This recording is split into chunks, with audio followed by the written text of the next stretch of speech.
Y lo prometimos, vamos a hablar con las dos personas que conocen los pasillos legislativos, conocen todo lo que sucede allí y de alguna manera recibieron esta noticia. Ya la conocían a la noticia, ya veían que se estaba haciendo esto. Bueno, vamos a presentar a Agustina De Luca, que integra la Fundación Directorio Legislativo. Y también a José Di Mauro, director del Parlamentario. Como decía Gise, estos saben de todo de lo que pasa en el Congreso. Un aplauso para recibir. Bienvenidos, bienvenidos. Bueno, antes que nada, ¿es normal esto de los ñoquis en el Congreso? ¿Es de ahora o es histórico? Es histórico, siempre se habló de ñoquis y el lugar emblemático era el Congreso de la Nación, a lo mejor exagerado, pero bueno, siempre se habló de esto y bueno, era hora de que alguien le pusiera el cascabel al gato. Y eso es lo que te iba a decir, ¿ya se sabía que se venía todo este control, diríamos, el legislativo? Sí, se sabía. Las autoridades habían anticipado la decisión de implementar este control biométrico. Seguramente los empleados no pensaron que fuera de esta manera. Por lo menos, por ejemplo, los periodistas ya habíamos tenido que registrar la huella ya a principios de año. Sí. En febrero, me acuerdo, ya se había implementado. O sea que ustedes también. Sí. También tienen que para entrar, pero eso es una cuestión de seguridad. Sí. Ahora, ¿se puede, Agustina, de alguna manera, sacar el ñoquismo, pero sin alterar el laburo genuino de la gente? Que también, obviamente, hay mucha gente que labura y es de bien, y hay que decirlo, ¿no? Sí, qué sé yo, ¿viste? Tenés tantos empleados y la propia dinámica parlamentaria es muy volátil, es muy dinámica. Tenés mucha gente que va al interior, que está bien que esté en el interior trabajando con los diputados o incluso de forma administrativa. Hay un montón de congresos de la región que tienen oficinas administrativas en el interior del país. Sí. Entonces, es muy volátil.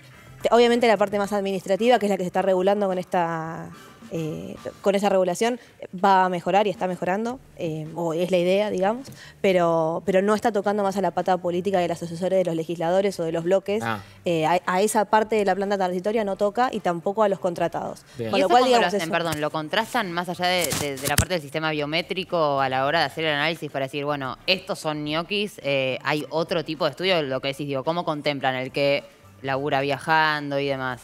A ver, es muy difícil, digamos, por eso no lo está agarrando esta regulación. Hoy por hoy no liquidan la misma cantidad de sueldos todos los meses, porque no saben, cuando llegó esta nueva administración tenía 8 bases de datos duplicadas, no saben efectivamente cuántos empleados tienen, porque además tienen las otras dependencias y demás. Entonces empieza por una parte, empezás por algunas agentes y después lo irás ampliando y tendrás más o menos contratados, digamos, tiene que ver con la cultura Y es una necesidad que tienen, aparte por el hecho de los propios legisladores, porque los nuevos, estos se han ido formando capas geológicas y que los nuevos no tienen la posibilidad de traer su propia gente. Claro. Entonces les asignan los que ya están. Claro. Entonces, en muchos casos les asignan a alguien que no va. Bueno, el que habla, José Di Mauro, es un observador. Está mucho en el Congreso, mira y tiene muy buenas anécdotas para compartir.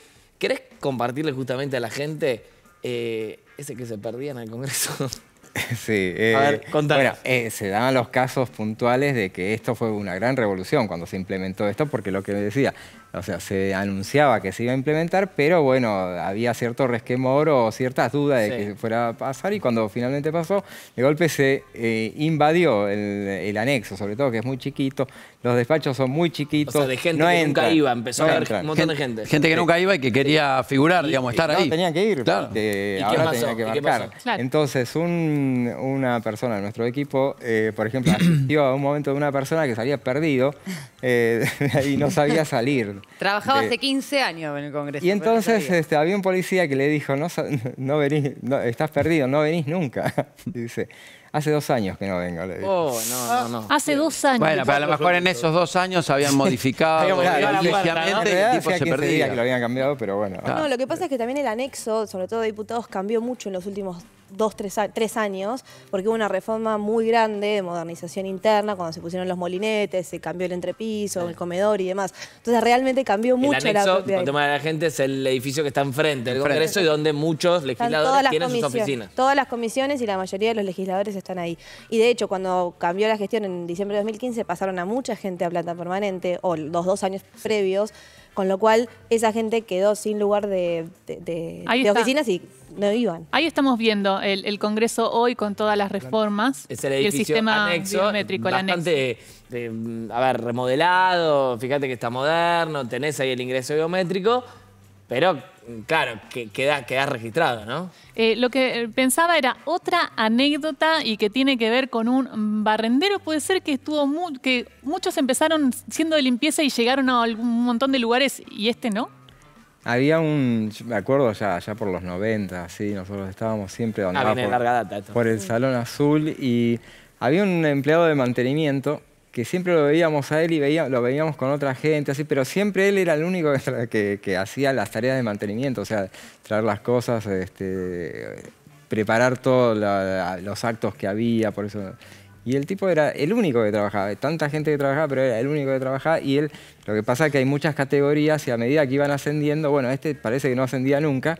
Y yo me acuerdo y estaba siempre así y lo veía siempre a él. Él era el que trabajaba. Ascendían. Y los compañeros ascendían y él quedaba. ¿Qué pasó? ¿No tenía banca? No lo sé, se ve que no tenía padrino político. Ahí es importante tener un buen padrino. Por eso se mantenía.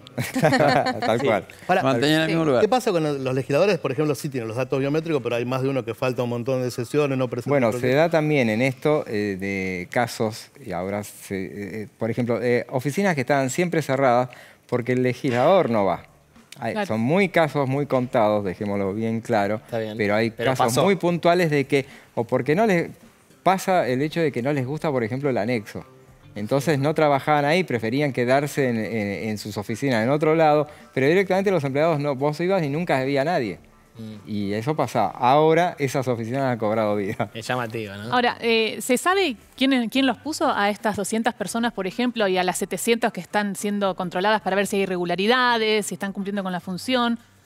No se sabe todavía el nombre de esas personas. ¿Pero quiénes los pusieron? O sea, las distintas gestiones, todas las distintas gestiones, ¿se habla desde los años 80 en adelante? ¿O? Sí, hay que ver puntualmente cuáles son los casos. Pueden ser gente de planta transitoria o de planta permanente. Esa planta transitoria puede ser de los últimos 2 años, digamos, porque se van renovando, digamos, todavía no se sabe puntualmente quiénes son. Perdón, que de hecho esa información debería ser pública por la Ley de Acceso a la Información Pública, que establece específicamente que el Congreso tiene que publicar todos sus empleados, incluso los contratados que no están publicados, con lo cual eventualmente esa información debería estar publicada y no está. O sea que eso podría ser una crítica o algo que sí, lo que deberían dar más adelante es toda la información de todo el relevamiento que se está haciendo, lo que se pueda dar, ¿no? Todos los nombres y apellidos. Lo que yo creo que podría llegar a complicar mucho. En este momento hay que ser muy cuidadosos en todo el manejo de toda esta información, entonces pueden llegar a tomarse una cuestión, un cariz político, de que si son todos de tal lado, porque lo más probable es de dónde van a ser, o sea, cuál fue la administración hace tantos años que viene estando el peronismo a cargo del Congreso, entonces lo más probable es que sea la mayoría de empleados que hayan sido puestos por hay que ese tener sector. cuidado Entonces, que no se utilice políticamente. Claro, entonces por eso sería conveniente, ¿no? Bien, bueno, les agradecemos a los dos por las anécdotas y sigan recorriendo, por supuesto, los pasillos legislativos. José Di Mauro, Agustina De Luca, el aplauso para ellos Gracias. nuevamente. Muchas gracias. Gracias.